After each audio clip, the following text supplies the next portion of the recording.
Guys, samahan niyo ako na magluto nitong ating napakasimpleng recipe. Ang ulam na ito ay napakasustansya at masarap pa. Tara! Chicken breast ang main protein ng ating recipe. Hiniwa ko lang ito ng ganito kaliit. Gawa muna tayo ng marinade sauce. Pagsamahin natin ang soy sauce, oyster sauce, sugar, at ground black pepper. Haluin lang ito hanggang mag-combine at pagkatapos ay ilagay ang hiniwang karne ng manok.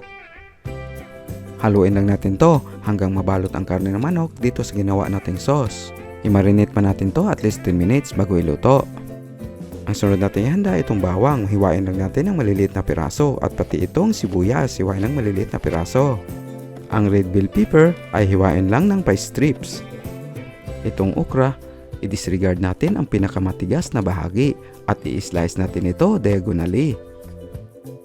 Pagkatapos natin hiwain ang okra ay magpainit tayo ng kunting mantika para iprito naman ito.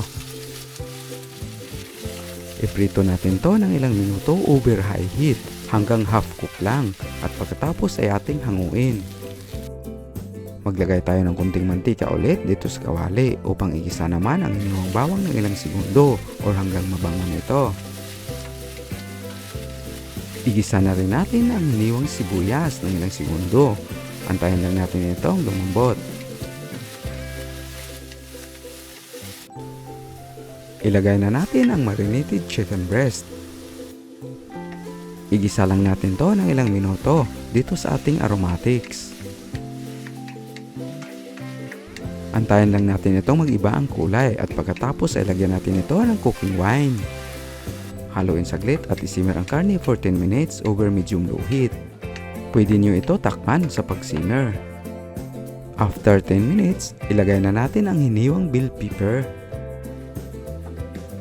Haluin lang saglit at ilagay ang okra.